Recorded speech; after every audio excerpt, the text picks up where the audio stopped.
Good evening, everybody, and welcome to another round of the Jewish Destiny series, sponsored by Jerry and Carol Harris. I am your host, Rabbi Pinchas Landis, and it is such a pleasure to have you all here tonight.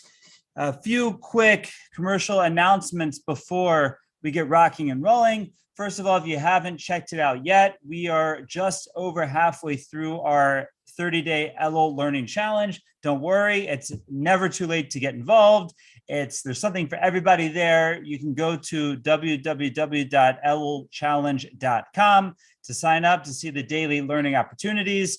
And it is a widely acclaimed program at this point that everyone's just loving. So if you haven't checked it out yet, please check it out now. And besides for the Elul Challenge, we also have the Elul Talks program going on right now, where every night, Sunday through Thursday, from now through Yom Kippur, we're having inspiring lectures at www.torahanyone.com. We're going to put both of these links in the chat box there, and we'll give them to you again at the end as well. But these are two resources to help you get ready for Rosh Hashanah. Highly recommended checking them out. Obviously, you're here tonight with us, but speaking tonight at Torah Anyone for the Elul Talks is Rabbi Levi Burnham, a good friend of mine. And don't worry, if you missed any of the lectures and you want to go back and hear any of them, they're all posted there at torahanyone.com. So two great programs we have going on right now. Be sure to check them out. And just to help you get in the mood and get ready for Rosh Hashanah and Yom Kippur, which only about 14 more shopping days until Rosh Hashanah. So if you don't have your pomegranates and your apple and your honey and your shofar yet, now is the time to go out and get them. With no further ado, we will jump into tonight's topic.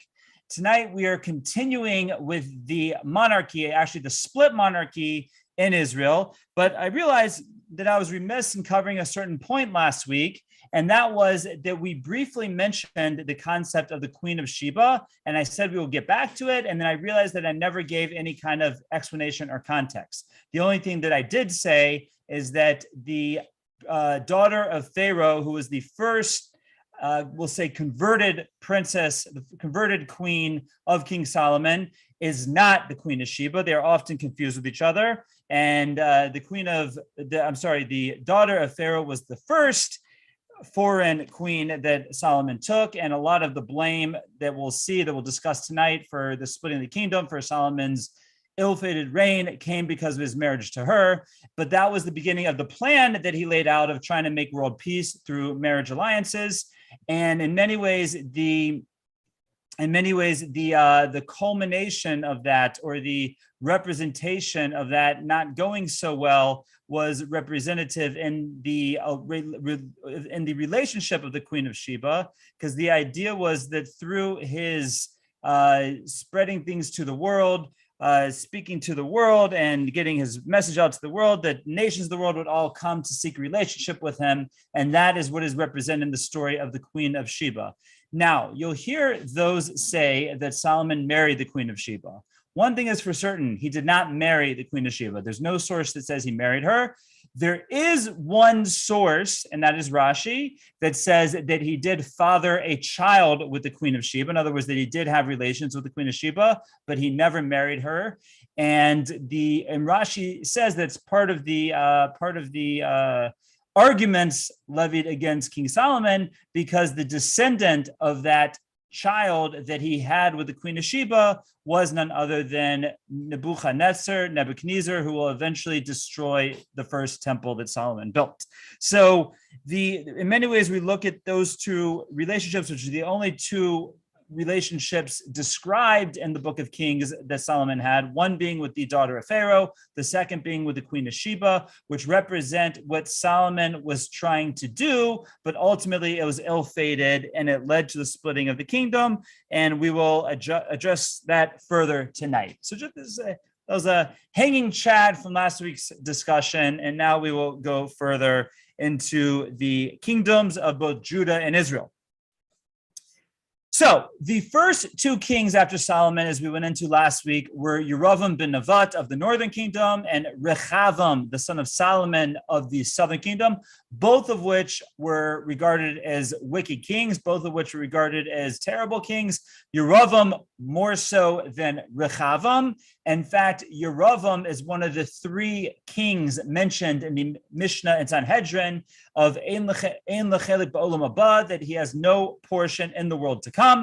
And that is because he leads the northern kingdom down a dark and dangerous path of many decades of idol worship and distance from the Almighty, and ultimately to the destruction of the northern kingdom. That is all pinned on Yerovam for starting that path, to which the Jewish people in the northern kingdom are never able to recover. And the south, Rechavam, doesn't do much better. We see that under Rechavam's rule, idol worship also makes its way into the southern kingdom. He is praised in that he did not attack Yerovam in an all-out civil war. There were definitely minor skirmishes, but not an all-out civil war. But nonetheless, he is not looked at as a righteous king like his grandfather David. Now, after Rechavam passes away, his son. Now, one thing it's important to keep in mind is we're trying to keep the players straight over here. When we're talking about the kingdom of Judah, the southern kingdom, it's always dynastical. It's always going to be the house of David. Every single king, save one, is a descendant of King David. Straight line, as we would say in Hebrew, ben achar ben, son after son, straight line descendant of King David. There's one part where it goes down to a son, goes back up to an uncle, meaning a brother of a former king, and then, but still, it's always going to be descendants of David. In the north, we're going to see there's no dynasty, essentially. There's very, very short dynasties. The most that we ever see is a grandson, a three-generation dynasty. That's the longest running dynasty that we have, but for the most part, they last one king, maybe two kings, and that is the closest thing to a dynasty we see in the north. Okay, to try and relate to the situation, we're going to do a little bit of tag team going north and south, but mainly talking about the major events, the, so to speak, famous events that happened during this time period. So if you look at your outline there, the king that succeeds Rechavam in the south is Aviam. So Aviam now is the grandson of Solomon, the great-grandson of David, the son of Rechavam, and he only rules for 2 years. One thing is, for the most part, certain. We're going to see many kings that rule for 2 years or less. And we understand from our sages of 2 years being kind of a benchmark, that if a king is truly wicked, has no redeeming quality whatsoever, then he's given about 2 years before the end of his reign comes. And that was definitely the case in Aviam, no redeeming qualities whatsoever. Many of the other kings we're going to see are very complicated, and that's why even some of the seemingly most wicked kings are going to rule for a very long time, but that was not Aviam. Aviam has 2 years of just continuing the ways of Rechavam. Nothing good comes out of it. In fact, the one thing we're taught is that he actually intensified the wars with the north. So the civil wars that were just minor skirmishes at the time of Rechavam and the time of Aviam, who is now the second king of the split kingdom in Judah, the wars intensify and there's more battles between him and Yerovam, who is still ruling in the north.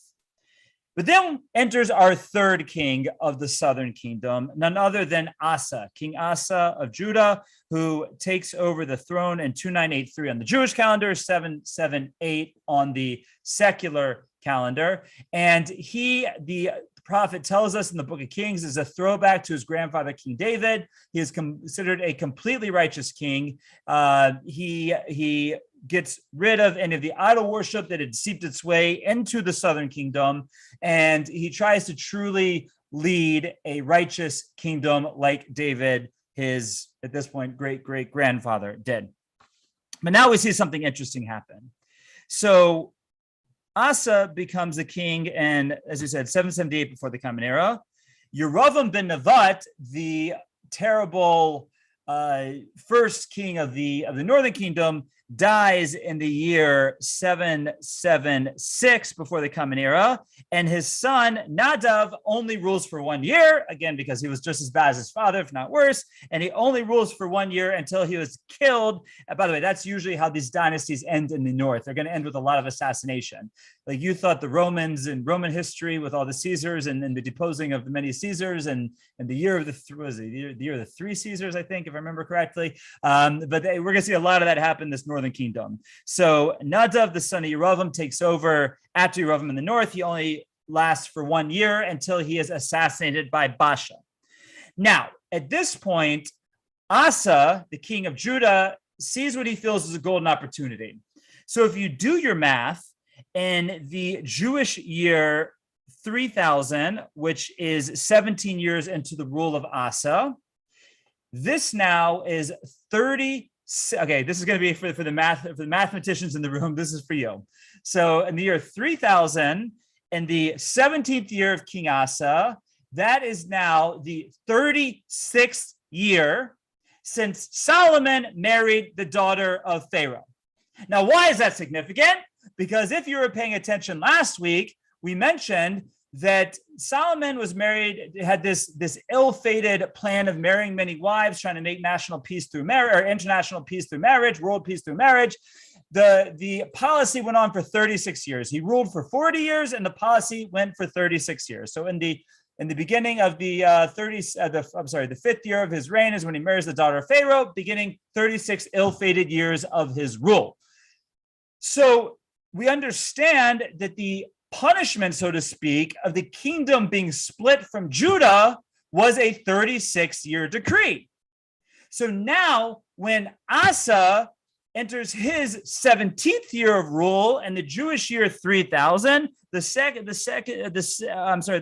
year 760 before the common era, if my math is right, Asa understood that it was now time to try and reconcile. And he said that the time was apropos, because here, Rechavam was gone from the south, his grandfather. Yerovam's whole house had been wiped out by Baasha, so there's no remnant of Yerovam whatsoever. The 36th year had arrived. Asa said, it's time.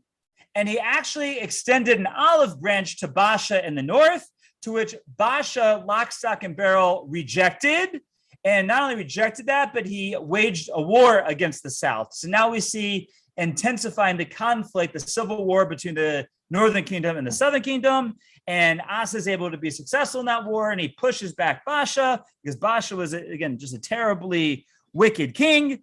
But nonetheless, the 36th year, the year where reconciliation is supposed to happen, comes and passes. It didn't happen to the olive branch, even though Asa, the South, was successful in war. They did not force a conquest of the North per se, and the status quo remains the same, that when Baasha takes leave of the world in the year 3009 on the Jewish calendar, 751 before the Common Era on the secular calendar, everything is still separate. The northern kingdom is still well steeped in idol worship, but the southern kingdom is going through a time period of national connection to the Almighty, of following the practices of the house of David as they're supposed to. Now, Baasha has a son named Elah, who only rules for 1 year. Again, we can interpret from that he was not a very good person. And 1 year into his reign, he is assassinated by one of his servants by the name of Zimri. And Zimri rules for all of 7 days, and then is assassinated by a general of the army by the name of Omri. Now begins what we call the House of Omri, which is probably the most significant house of the Northern Kingdom. It is the longest ruling house of the Northern Kingdom, because there are going to be actually 3 kings out of the House of Omri. And we're going to see that there's an attempted reconciliation with the South under the rule of Omri. So now, just to keep your players straight, in the north, we have Omri. In the south, we still have King Asa, who ruled for a total of 41 years. And now that there's a new kingdom, Baasha's family has been wiped out. Asa is going to once again extend the olive branch to the north, to Omri, and this time Omri is going to accept it. Now, you could ask the question that Omri is no tzaddik. Omri is no righteous guy. He is regarded, as we said before, every single one of the kings of the north are wicked, are terrible people, are not the kind of guy you want to have over for dinner. Omri very much included, which I always say for us Clevelanders who follow Cleveland Cavalier basketball begs the question why Omri Caspi got such a name, because he was named after a wicked king. But that's the funny thing about Israel. Sometimes they end up with biblical names that make absolutely no sense. In fact, when I was studying in Israel many, many moons ago, back when puppies were the oldest animals, there was a very popular Israeli name, Nimrod. Right now, Nimrod, like naming your kid Nimrod is like naming your kid Stalin, right, or Hitler. I mean, Nimrod is no wonderful person in the Torah. But someone explained to me that a lot of what we know about Nimrod is midrashic, and if you look at quite simply the words of the Torah, Nimrod is a Gibor Chayil, he's a strong warrior, seems like a decent guy, and therefore Israelis quite often would know the words of the Tanakh, but not necessarily know the words of the Medrash, and that's what you would end up with secular Israeli names like Nimrod, like Omri, because again, Omri, if you look just at the verses, there's nothing wrong with them, but we see based on the midrashic sources that there is a lot wrong with them. Okay, but be it as it may, we see that there's an alliance made between Asa and Omri. You can ask the question, if Asa was so righteous, why in the world is he making an alliance with someone wicked like Omri? And not only that, but as we've said many times before, how is it that alliances were made in antiquity? They were made through marriage. So we're going to see something absolutely fascinating, that Asa's grandson is going to marry the granddaughter of Omri. Now we're going to see it's going to be a terrible mistake, right? It's going to be terrible. We're going to get to that. I don't know if we're going to get to it tonight, but we'll probably get to it next week. It's going to be terrible. But you think for a minute, how in the world did the righteous Asa let his grandson, or seemingly he made the shidduch, right? He made the match. How did he let his righteous grandson marry the wicked granddaughter of Omri? So I think there's two explanations. Number one is, again, he was trying to reconcile. He was hoping that if they could reunite the kingdom in marriage, they could reunite the kingdom, and he would be able to, in his righteousness, win over the house of Omri, bring them back to the ways of Hashem, bring them back to the ways of King David. And he was idealistic in thinking that he could work everything out. What he failed to realize was the old, very, very, very important adage, the old proverb that guides our lives, and that is why, while the man might be the head of the family, the woman is the neck, and she can turn the head any way she wants. And that's what we saw happen. We'll see when we get to the story of Omri's granddaughter, the wicked Asalia is her name, or Atalyahu, and the grandson of Omri. But we'll get to that later. But I'm sorry, the grandson of Asa. But, so I think that's one way we can look at it.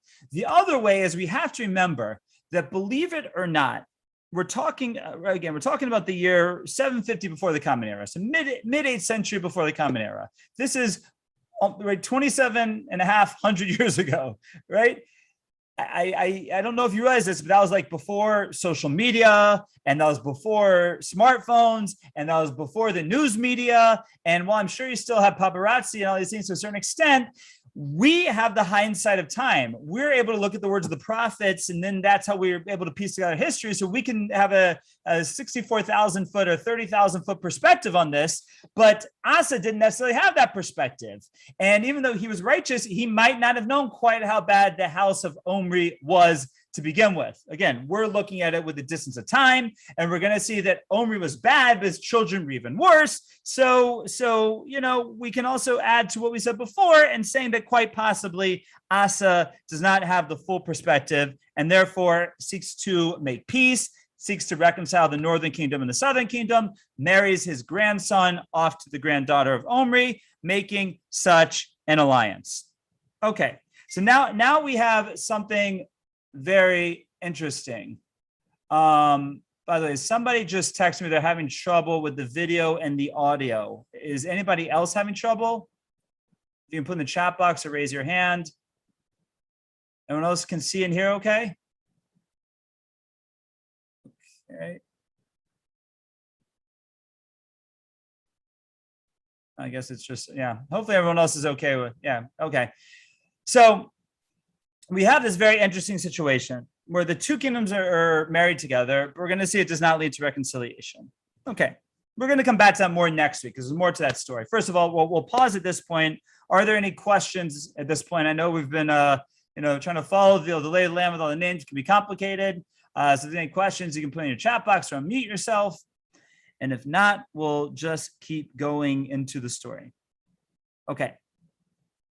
So Omri rules for 11 years. I put 11 tiers. I think there's a Freudian slip there in the outline. It's 11 years that he rules as king. And then his son Achav takes over. Now, Achav, the prophet tells us, was the worst of all the kings who came before him. He's the 8th king of the northern kingdom, and we're told that he was worse than all the kings who came before him, and seemingly the worst of all 20 of the total kings that will rule in the northern kingdom. Now, part, or really the driving force of why he is so bad, is his choice in marriage.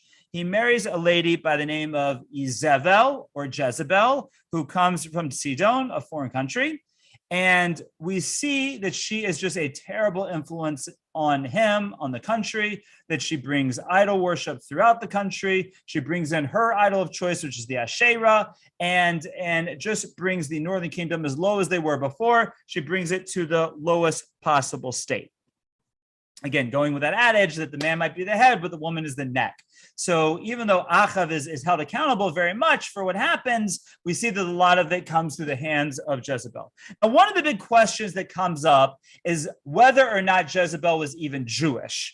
It's a dispute amongst our sages as to whether or not she was Jewish. Now, I'm going to give you, in short, both cases. First of all, the case to say she was not Jewish. The case that she was not Jewish is we see that she was deeply steeped in idol worship. We see that she doesn't seem to have a redeeming quality as a Jewess. We see that she brings idol worship throughout the country. We know that she's of foreign birth. So if she's of foreign birth and she's so steeped in idol worship, then when did she convert? When was this conversion? She would have had to have a conversion to be Jewish. No one says she was born Jewish. The question is, did she ever convert? So if we meet a lady who is so steeped in idol worship, how is it that she ever converted? So there are many amongst the commentators that say Jezebel, in fact, was a Gentile and never did convert. And that's how bad things had gotten in the northern kingdom, that you even have a king of Israel, Achav, who out and out intermarries, out and out marries a non-Jew, and he's fine with that. So that's one approach.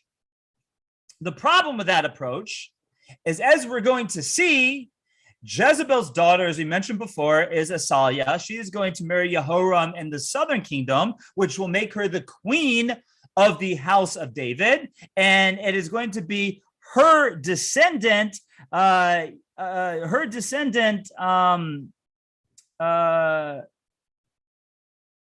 sorry, her descendant Jehoash, who is going to be the king, and then the dynastical rule will continue, which basically would mean that if Jezebel wasn't Jewish, then Athaliah wouldn't be Jewish, and then Jehoram wouldn't be. Who did I say? Jehoash wouldn't be Jewish, and then all the subsequent kings of Israel, of Judah, would not be Jewish, and then the Messiah wouldn't be Jewish, right? Because the Messiah is going to seemingly come through this line. So that's the problem with the approach to say that Jezebel was out and out a non-Jew. Now there are two ways to deal with that approach. Approach number one is to say that Jezebel was not the mother of Athaliah. That even though Athaliah was the daughter of Achav, she was a daughter from a different wife. That's one approach. Okay. The second approach is to say that all the kings subsequent to Athaliah in the southern kingdom are not Jewish, but the Messiah will not come through that line. The Messiah will come through a different line of David, Solomon, and will not necessarily come through that line. Again, it doesn't really work. It's hard to say that we're going to see a lot of the kings after Athaliah are considered righteous kings, and we see that you can't just say that there was a non-Jewish line that starts in the house of Judah. So I think if we want to say the approach that Jezebel wasn't Jewish, hand in hand, we have to say she was not Athaliah's mother.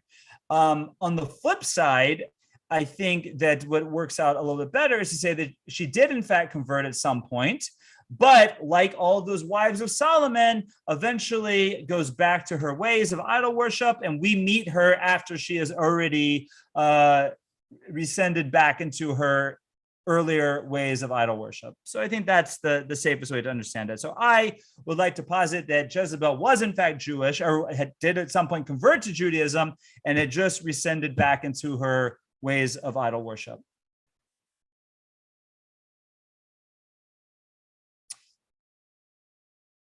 Okay. Moving right along. So that's who we have here. We have the wicked king Achav, the wicked queen Jezebel, who are on the throne of the northern kingdom, and they are bringing the northern kingdom to the lowest of lows of lows. Now, the Almighty has a way of never giving up on the Jewish people until it's way too late, until all options have been exhausted of bringing the Jewish people back. And that's what we're going to see happen next. Because what does the Almighty do at this point? While the northern kingdom is sunk to such lowly depths, who does he send to try to straighten out the ways of the northern kingdom? None other than the most famous of prophets of all of Jewish history, none other than Eliyahu Hanavi, Elijah the prophet. He sends Elijah the prophet to try to straighten out the ways of the northern kingdom. Now, Elijah is a very subtle guy and uses very subtle tactics to try to straighten out the northern kingdom. What does he do? He comes in and he tells Achav that basically, if you don't get rid of this idol worship, you're going to have problems. And just to show you that I'm serious, I'm going to proclaim a drought, and the drought will not end till we rid this country of idol worship. And you know what? That's what happened. A major drought comes, and the drought lasts for a total of 3 years. The whole time, Elijah the prophet is hiding out because Achav obviously wants to find him to end the drought, to kill him probably. And but you know that's how you get the attention of even the wickedest of kings like Achav.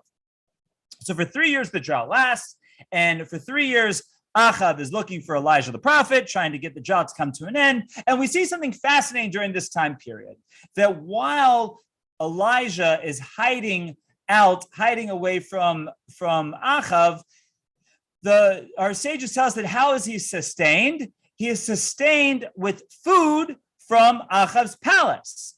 That there is a raven that every day goes and brings food from Achav's palace to Elijah, which begs the question that here we have Elijah, the great prophet, and on the other hand, we have Achav, the wicked king. How in the world is Elijah eating from the table of Achav? Like, the guy was so steeped in idol worship, didn't he? Like, he probably ate lobster and pork rinds. Like, what in the world, or baby back ribs, or whatever it is. What in the world is Elijah the prophet doing eating from the table of Achav? So we can understand here is that when we talk about this time period of the Jews being involved in idol worship, it wasn't idol worship alone. It was some sort of mix of idolatry and Judaism. They wanted to have their proverbial cake and eat it too. They wanted to worship their idols and have a relationship with Hashem. They followed the Torah and still worshiped idols. They went to shul on Shabbos and to the church of the idol on Sunday. They were Jews for Getchgelach. That's what they were at this time period. So therefore, the food was glot kosher from Achav's palace, and that's what Elijah ate supplied by the raven while he was hiding out in this cave. After 3 years, the Almighty says, okay, Elijah, enough's enough. Let's go have a showdown with Achav and see if we can bring this thing to an end. So Elijah goes out and he meets one of the stewards of Achav's house, whose name is Avadiah. Now, this is none other than the famous prophet Avadiah, who later writes one of the 12, what we call Treyasu, the 12 minor prophets, the 12 small books of the prophets, because he's going to convert to Judaism and become a prophet himself. So he tells Eliyahu that I want to meet with your king. I want to meet with Achav. To which Avadiah responds, well, one second, Eliyahu, I know how this works. You're going to tell me you're going to meet with him. You're not going to show up. I'm going to get killed. No, thank you. To which Eliyahu says, no, I promise you, Avadiah, I will be right here when the king comes. Fine. So Avadiah goes to get Achav. He has the great showdown with Eliyahu. And when Achav sees Eliyahu, he says, oh, there's the Ocher Yisrael. What's Ocher Yisrael? Meaning there's the tormentor of the Jewish people. To which Eliyahu responds with one of the greatest comebacks of all time. You think I'm the Ocher Yisrael? You're the Ocher Yisrael. To which Acha responds, no, you're the Ocher Yisrael. No, you're the Ocher Yisrael. And they go back and forth like this for a period of time until they realize that they're not getting anywhere. And finally, Elijah says, okay, you know what? This isn't getting anywhere. Let's settle this like real men. I challenge you to a duel. Now, this wasn't a duel like Aaron Burr and Alexander Hamilton. No, it was a very different type of duel. The duel was such that Eliyahu says to Achav, you like these idols. You think these idols are great. So here's what we're going to do. We're going to go up to Mount Carmel, which now has a beautiful winery, right? The beautiful mountain in the north, Mount Carmel. And we're going to bring 2 bulls. And I'm going to be on one end zone, and you're going to have the other end zone. And in that end zone, you can invite as many priests of the Baal and the Asherah tree as you want to. Invite 400 priests of the Baal, 450 priests of the Asherah tree, and we're going to have our duel. And here's how it's going to work. We're going to go up to the mountain. We're each going to get a bull. We're going to get wood. We're going to have our separate sides of the field. But one thing, no fire. That's the one condition. So what'll happen is that your priest will do their worshiping of their idols, and through that, if they're correct, if their religion is correct, a fire will come down and consume their offering. And then I'll do that with Hashem. So that's the proposed duel. So we see now comes the fateful day of that duel, and who shows up? Of 400 priests of Baal. None of the priests of the Asherah show up. We're told that they're protected by Jezebel. Jezebel didn't want them to actually show up. She knew it was going to happen here. And it's just the 400 priests of Baal that show up on Mount Carmel to challenge Eliyahu Hanavi. So Eliyahu gives every advantage. He says, it's 400 to 1. That's fine. I'm going to give you, you're going to win the toss. You can go first. And he lets them go first. And they start doing whatever priests of Baal do to reach out to their idol of Baal. And they're singing and dancing and chanting and doing whatever it is they do. Now, our sages tell us that they also had rigged their side of the field with a fire mechanism, because they knew that there was nothing to their idol, but their mechanism of trying to rig the fire to make it come out didn't work, and they just keep going and trying to make something happen. Nothing's happening. Eliyahu here, who's a very, very subtle individual, and doesn't like to gloat at all. He starts actually taunting the priest of Baal. He says, maybe you're not being loud enough. Maybe the Baal's asleep. Maybe he's in the bathroom. Maybe you have to cut yourself. Maybe you have to be louder. And they start cutting themselves and being louder. Nothing is working. Finally, midday arrives, and the priests of Baal know that they have lost, but there's still hope, because maybe Elijah will lose as well and won't be able to bring down a fire. What does Elijah do before he begins his turn, so to speak? First of all, he asks the Jewish people a question. He says, Ad masai poschin al shtei seifim. Until when are you going to straddle the fence? Im Hashem elokav, if Hashem is your God, l'chu acharav, go with him. V'im Baal, and if the Baal is a god, l'chu acharav, go with the Baal. Now, first of all, what in the world is going on over here? This is the great Elijah the prophet, who is saying to the Jewish people, basically, if you believe in God, go with God. If you believe in idols, go with idols. Like that's his big Musar speech. That's his big attempt to try and wake up the Jewish people. That's like Rabbi Landis sitting here on Tuesday night and saying, if you want to be Jewish, come to shul. And if not, go to church. Would I do that? Absolutely not. Right? So what exactly was Elijah saying? As we mentioned before, the issue is not that the Jews in the north had replaced Judaism with idols. They had tried to integrate Judaism with idols. And Elijah the prophet was saying, you can't do that. You can't straddle the fence. Choose your team. Either be on Team God or be on Team Baal, but you can no longer straddle the fence. That's the first thing he does. Second thing he does, he calls up one of his attendants and he says, pour a jug of water on my wood. And they pour the water on. It says, pour another jug of water until the point where the whole area is soaking wet, as if to make it that it's clear he did not rig this with fire. Even if he did, the fire wouldn't work because there's water all over the place.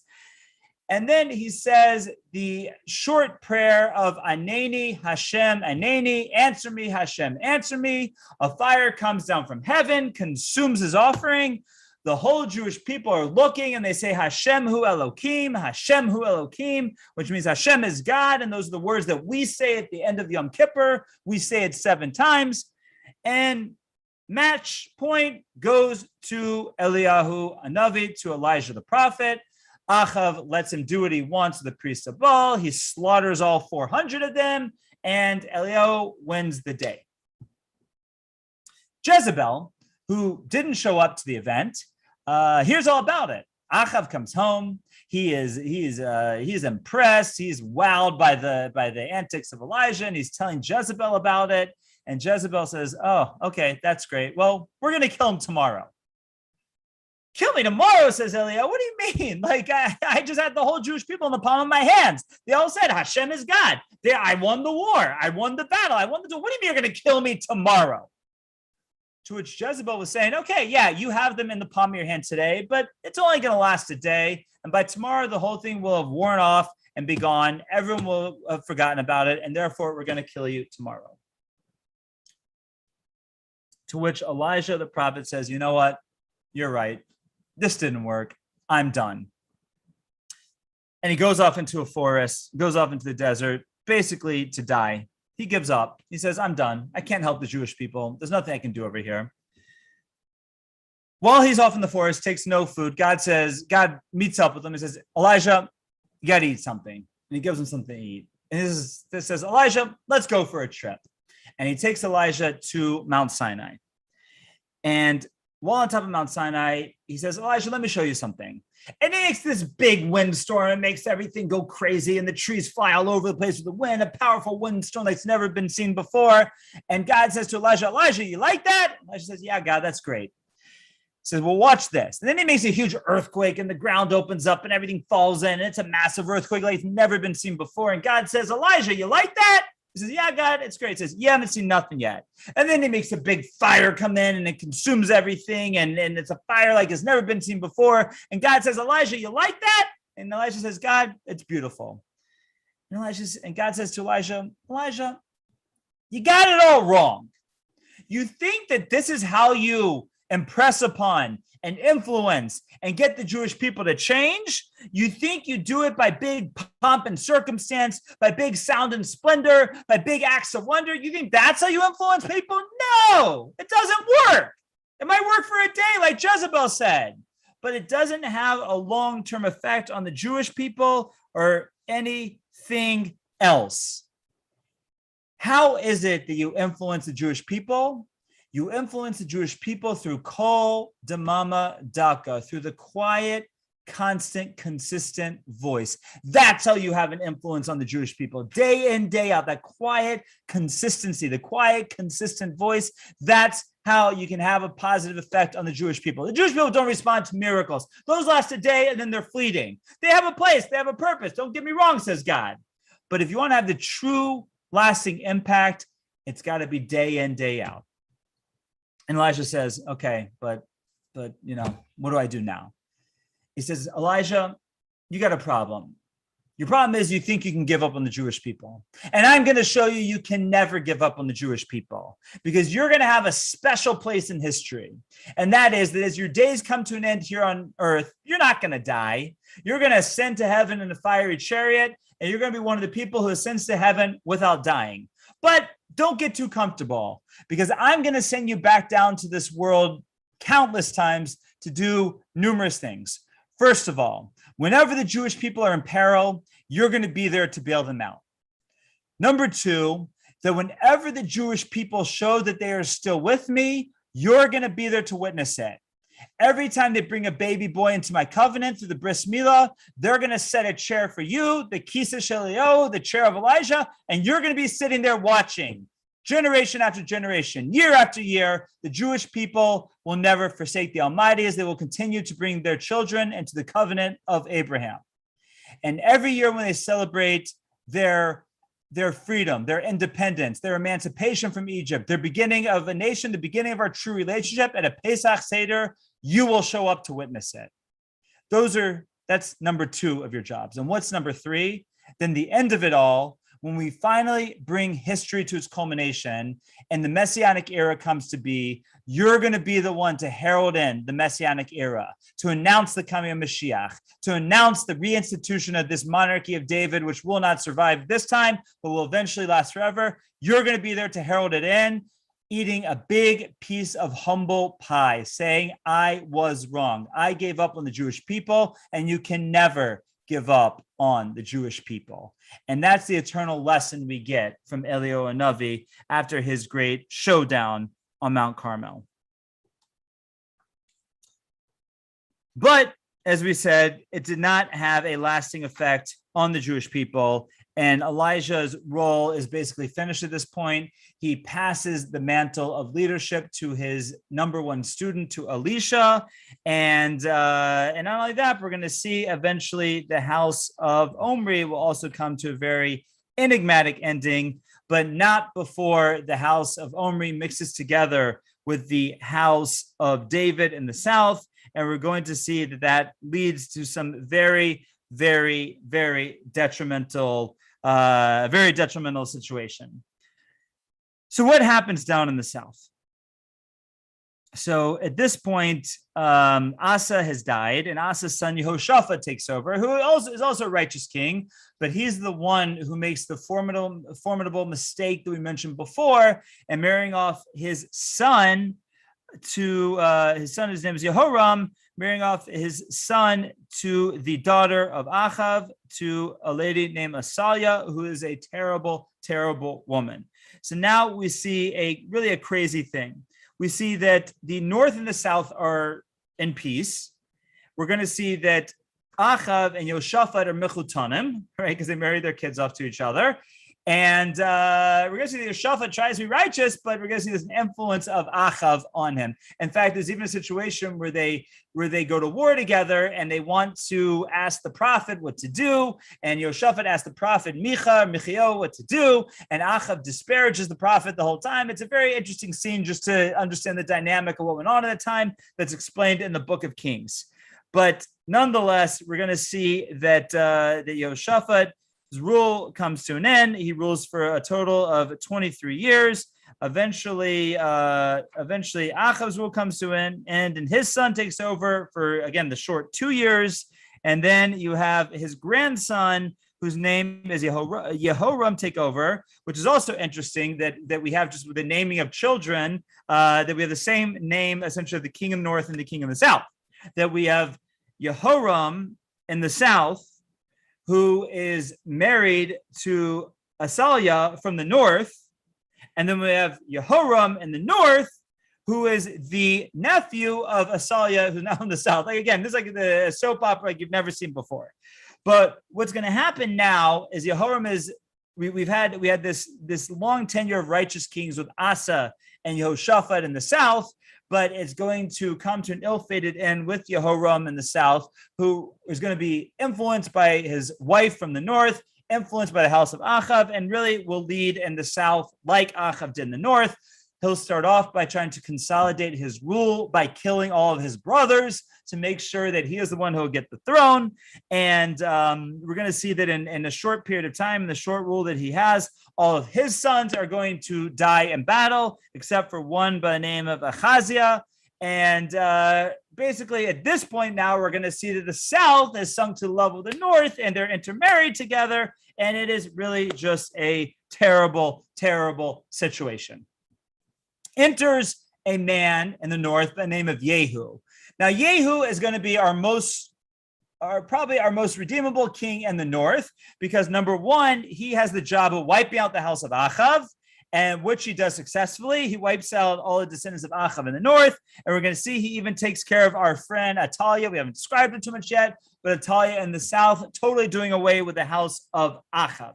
But what's going to happen in the end is he's going to just continue the ways of them anyways when he gets on the throne.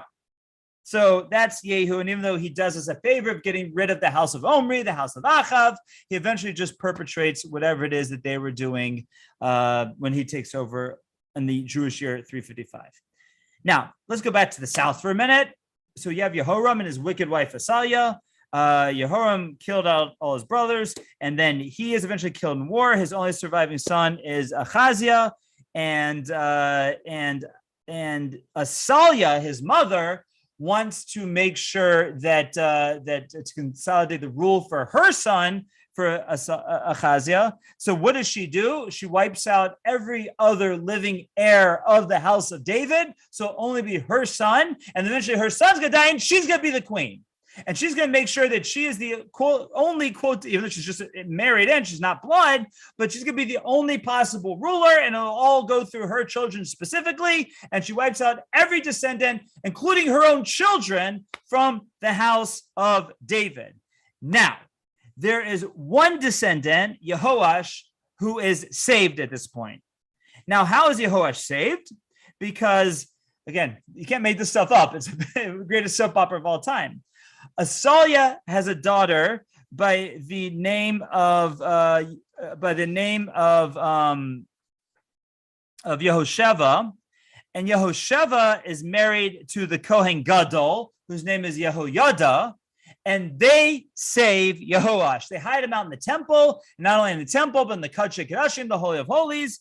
He is all of, I think, 2 years old when Athaliah goes on this death spree, and then eventually, when he grows up a little bit, he'll when he's 8 years old, after 6 years of hiding in the temple, he is going to consolidate the Kohanim, the Levim, the Kohens, the Levites under, with the help of Yehoyada, with the help of his big sister Yehosheva, and they're going to be able to overthrow Athaliah, get rid of Athaliah, and make it that the southern kingdom will once again be brought back to the ways of David.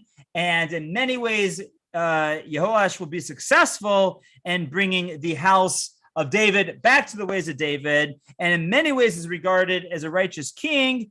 But, and there's always a but, he's also going to make one grave mistake.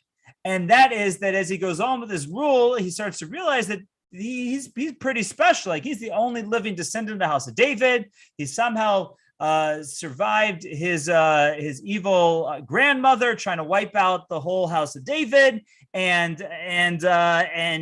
how even though he's not a high priest, he survived in the Holy of Holies, and he's going to start to think maybe he has a special status in this world, and there's going to be people who are going to start essentially worshiping him, and he's not going to stop it. And the new high priest, whose name is Zechariah, who is the son of Yehoyada, the one who saved him, is going to admonish him. He's going to say, oh, by the way, I forgot to mention part of the drama over here is that Zechariah is also his brother-in-law, because Yehoash is going to end up marrying the daughter of Yehoyada. So here you have the two brother-in-laws, and one's the high priest, one's the king. The high priest comes to admonish the king. He admonishes him publicly on Yom Kippur, to which the Yehoash orders that he should be killed. Okay, again, you can't make this stuff up. Best soap opera of all time. And Zechariah is actually killed in the temple on Yom Kippur, and for admonishing the king for letting people, so to speak, worship him. And then eventually Yehoash will be killed by his servants because of that whole thing. Now, one interesting aside over here, and with this we'll conclude, is that when the prophet Zechariah is killed in the temple on Yom Kippur, his blood is not able to be cleansed from the temple. And even though the temple is going to stand for another 200 years or so, that blood is not going that blood is going to be there boiling the whole time to represent this terrible atrocity that happened at that time. The Talmud tells us that when Nebuchadnezzar eventually comes to destroy the temple, that his chief executioner, whose name was Nebuzaradan, will kill 100,000 or upwards of 1 million Jews. And when he sees this boiling blood, he's going to ask like what it's all about. And eventually he's going to pull the story out, and he's going to start slaughtering Kohanim and rabbis and everything over that blood, trying to avenge the blood or appease the blood of Zechariah. And eventually he's going to call out, like, do you want me to kill all of them to avenge this blood? At which point the blood will stop boiling, and Nebuzaradan will be so overcome by the experience that he will actually give up his role as chief executioner of the Jews, and he will actually convert to Judaism, the Talmud tells us. Again, we'll get to that story when we talk about the destruction of the first temple. But be it as it may, that's what we have going on here. A lot of just soap opera, a lot of family feud, a lot of death. You have all this intermarriage of family, brothers killing brothers, and that's where we find the kingdom in the year 3100 on the Jewish calendar, and that's where we'll pick up next week. And as we will see, the eventual destruction of the northern kingdom and the southern kingdom trying to correct their ways, but ultimately not. And ultimately, that will come to an inevitable destruction as well. I thank you all for coming. I thank you for listening. And if you have any questions, feel free to throw them into the chat box or unmute yourself. Okay, well, I thank you all, and I hope that you all have a wonderful evening, and we will see you all next week. So next week we'll be on at the regular time, and then we will be off for a total of a month because of all the Jewish holidays falling on Tuesday nights. Yes, Asalia was the only regent queen of the Southern Kingdom, the only queen ruler that we know from this time period. That she was married originally to Jehoram, and then when he dies, she becomes the queen regent, the ruling queen of the Southern Kingdom. So, okay, everyone have a wonderful evening, and we'll see you next week.